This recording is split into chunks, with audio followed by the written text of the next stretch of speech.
everything changes the moment the camera settles on Heartland Ranch. You can feel the tension in the air. The kind that tells you an important choice is coming, and someone's world is about to shift. Season 19, Episode 5 wastes no time pulling us straight into an emotional storm, and from the very first moment, you sense that nothing in this episode will stay calm for long. The episode opens with an early morning glow, spreading across the Heartland grounds. The ranch is quiet, but not peaceful, because the silence feels heavy, like everyone is holding their breath. Amy steps out of the barn, brushing straw from her hands. And you can tell something has been weighing on her mind long before the sun came up. A troubled horse is pacing in one of the pens, restless in a way that instantly signals a new challenge. Amy watches it closely, her face soft but focused. The way she always looks when she senses a deeper problem no one else has noticed yet. This moment sets the tone for the entire episode, uncertainty mixed with a spark of hope. Inside the house, the mood is different but just as tense. Jack sits at the kitchen table with a cup of coffee that has already gone cold. He's staring out the window like he's waiting for something that never arrives. When Lisa walks in, she quietly reads the worry on his face. And even without words, you can tell this episode is about more than just ranch problems. There's something personal stirring in Jack, something he doesn't want to talk about yet. The way Lisa gently touches his shoulder shows she feels it too. And this small moment hints that their storyline will run deeper than usual today.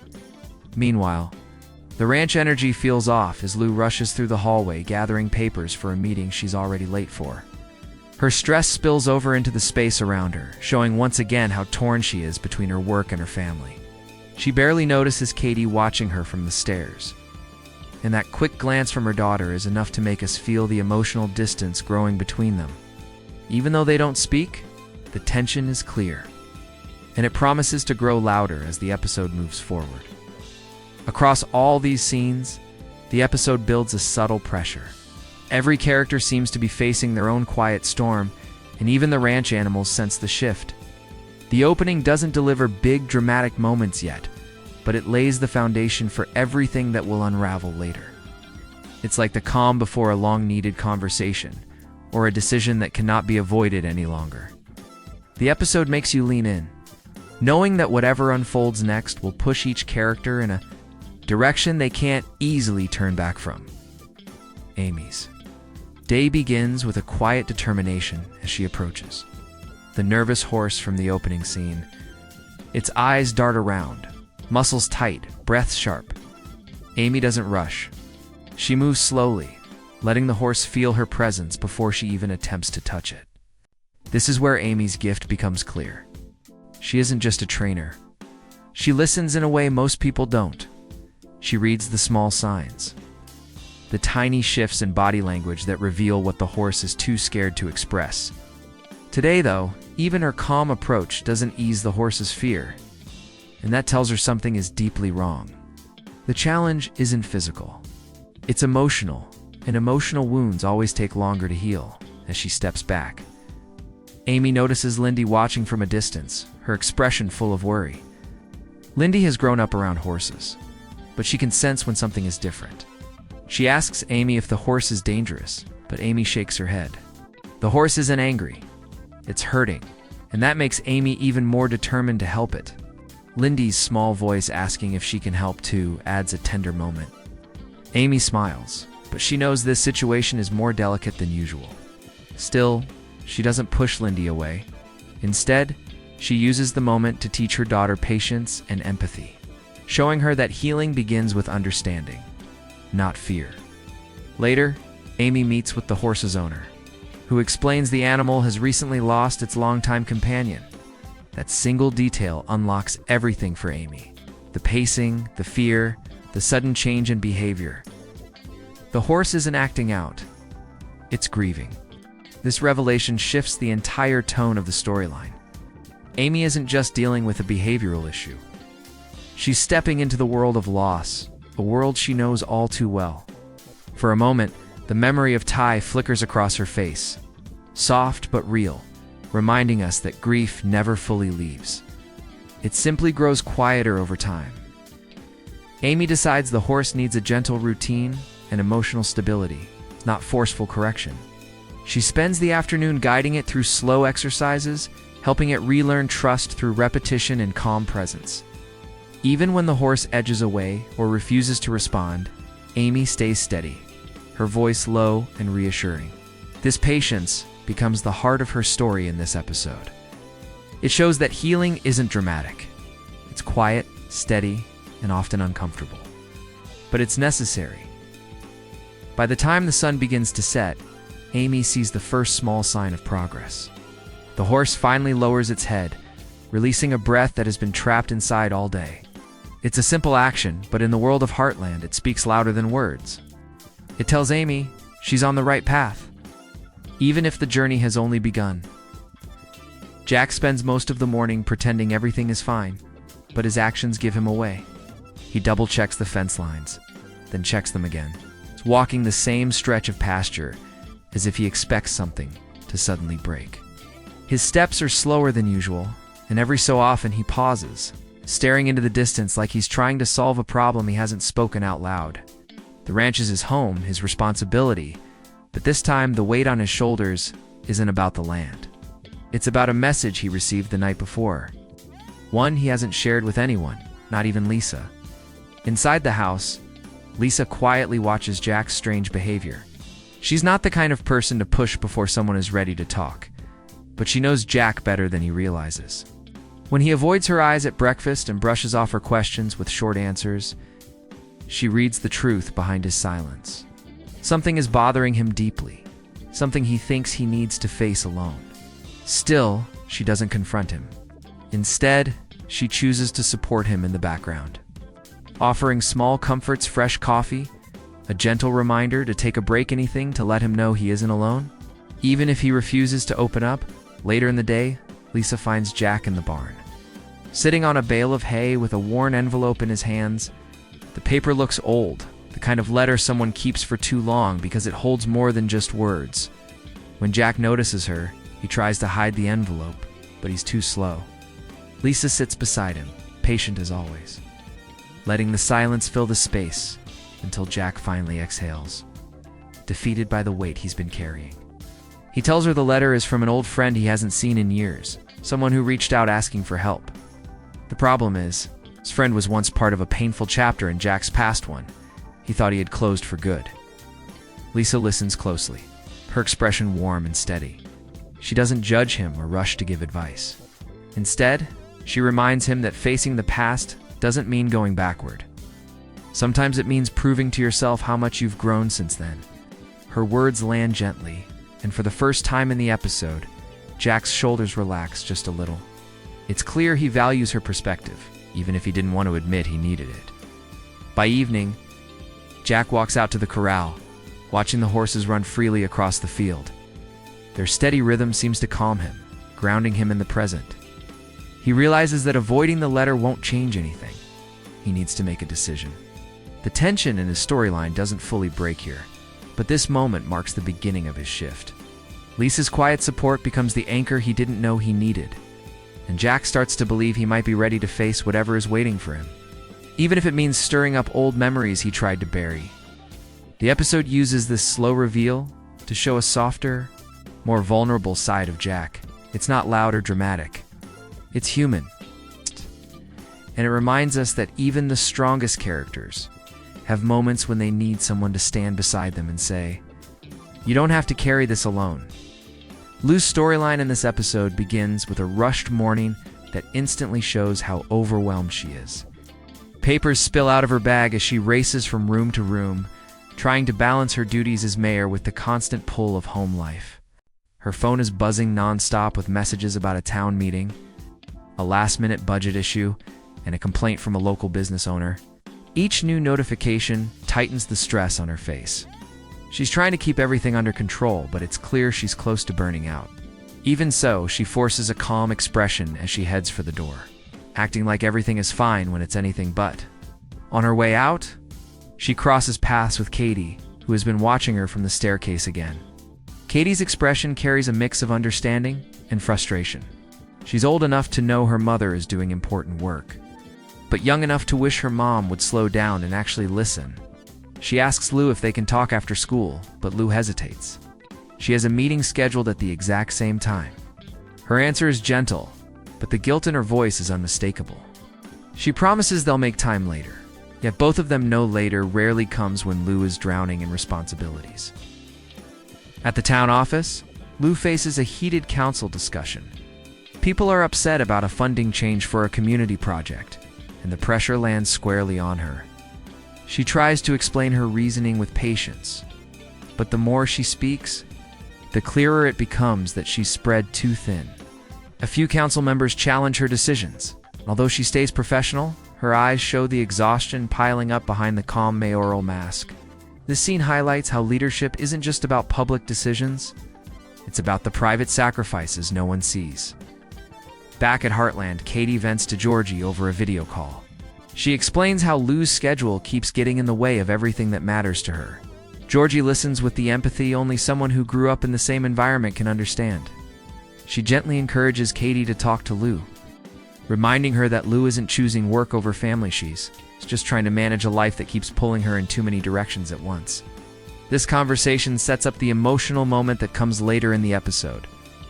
Deepening the theme of family communication, later in the afternoon, Lou returns home, drained from the meeting. She tries to check on Katie, but Katie is quiet and distant, clearly tired of broken promises. This shift in their relationship feels small on the surface, but it carries real emotional weight. Lou realizes she's losing moments she can't get back, and that realization hits her harder than any political argument. She wants to fix things, but her responsibilities keep yanking her away before she can even start. By the end of the day, Lou finds herself alone in her office, staring at a calendar packed with commitments. For the first time in a long while, she questions whether she's losing more than she's gaining by stretching herself so thin. The episode uses her arc to show the tug-of-war between ambition and family, and how even the strongest, most organized person can reach a breaking point when life refuses to slow down. Tim's storyline opens, them pacing outside the rodeo training arena, his boots kicking up dust with every restless step. There's a familiar fire in his eyes, but this time it's mixed with something sharper pressure. He's preparing for a meeting with a potential sponsor for his rodeo school. But the nerves running through him aren't about business. They're about what the sponsor represents, the chance to expand, grow, and take his program to a level he's never reached before. Tim likes control, and the idea of handing any part of his dream to someone else unsettles him more than he wants to admit. When Caleb shows up, he sees right through Tim's tough exterior. Caleb casually jokes about Tim's storm cloud face, but Tim doesn't respond with his usual quick comeback. Instead, he mutters something about wanting things to go right for once. That single line reveals more than he intended. Caleb pauses, realizing this is one of those rare moments when Tim needs steady support instead of friendly teasing. He reminds Tim that the school already changes lives, sponsor or not, but Tim barely hears him. His mind is running laps around everything that could go wrong. As Tim heads into the meeting, Jessica steps in with her usual grounding presence. She places a gentle hand on his arm and tells him to breathe, a simple reminder he desperately needs. Jessica has watched Tim push himself beyond his limits too many times, and she knows the signs of an emotional overload long before he does. Her calm voice steadies him enough to walk through the doors with a little more confidence, even if he refuses to say thank you out loud. During the meeting, Tim tries to present himself as completely in control, but the sponsor's questions hit deeper than expected. They ask about the school's long-term vision, whether Tim plans to bring in more instructors, and how he handles the intense pressure of running a growing program. These aren't challenges to his skills, they're challenges to his willingness to change. And change is something Tim has always fought against. His voice stays strong, but the tension in his jaw tells the truth. This opportunity scares him. After the meeting, Tim vents to Jessica outside the arena. He admits he doesn't want anyone meddling in the school, but he also knows he can't grow it alone. Jessica listens carefully before pointing out the truth he avoids. He's afraid of repeating past mistakes. Tim has burned bridges before old friends, business partners, even family members.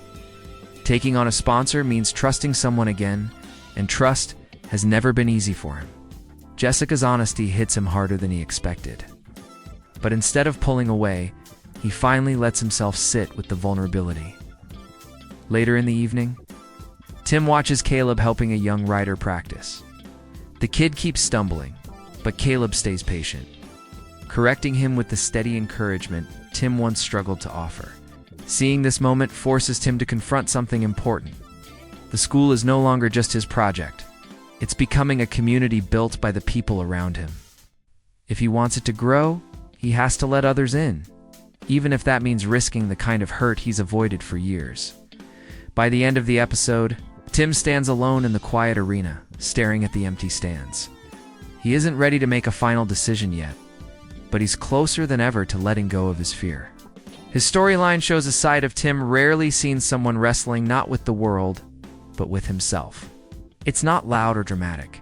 It's raw, honest, and sets the stage for one of his most meaningful choices yet. This episode adds depth through its smaller storylines, weaving quiet but meaningful moments between characters who often stay in the background. The first of these is Caleb, who spends the morning trying to balance his duties at the rodeo school with the growing pressure of mentoring younger riders. A new student keeps struggling with basic techniques, and Caleb's patience is tested more than once. Instead of snapping, he takes a deep breath and adjusts his approach, showing how far he's come since his early rodeo days when frustration dictated his every move. His calm guidance becomes a powerful counterpoint to Tim's anxiety-filled arc, proving that growth doesn't always come from loud breakthroughs. Sometimes it comes from choosing kindness over impulse. Meanwhile, Georgie makes an unexpected appearance through a video call, checking in on the family from afar. Her storyline is brief, but it adds an emotional spark. She talks about her training, her hopes for an upcoming competition, and her longing to visit Heartland again soon. The way she speaks reveals how much she misses the place Avon, if she's chasing dreams that have taken her far from home. Her presence doesn't dominate the episode, but it reminds viewers of the threads that still bind her to the ranch and to the people who raised her. A simple conversation with Lou and Katie becomes a heartfelt reminder that distance doesn't weaken family ties. Another minor arc centers on Mitch, who returns to help with a fencing repair after hearing Jack mention a growing problem in one of the pastures. His scenes are short, but his calm and steady energy adds a grounding presence. While working alongside Jack, he brings up memories from the early days of the ranch, stories that make Jack laugh in spite of his internal worries. This small interaction gives Jack a moment of relief he didn't know he needed. It's not a major plot point, but it shows how old connections can lighten even the heaviest days. At the same time, Lisa handles an issue of her own when a shipment for the equestrian center arrives damaged. Instead of losing her temper, she takes a diplomatic approach, calling the supplier and negotiating a solution with quiet determination. This subplot reveals how capable she is behind the scenes. Her grace and level-headedness contrast perfectly with the emotional storms brewing around the ranch, making her storyline a breath of fresh air in the episode. Even the ranch hands get a brief spotlight. A miscommunication leads to a small mix-up with feed deliveries, causing a ripple of frustration across the barns. But instead of letting it escalate, the team works together to fix the error quickly. It's a subtle reminder that Heartland operates not just on the strength of big personalities, but on the steady efforts of many helping hands. All these smaller arcs blend together to enrich the episode, adding layers of life and movement to Heartland Ranch. They may not drive the main plot, but they build the world with quiet realism, showing that every character, no matter how small their moment, contributes to the emotional landscape of Heartland. These scenes remind viewers that the ranch isn't just a setting.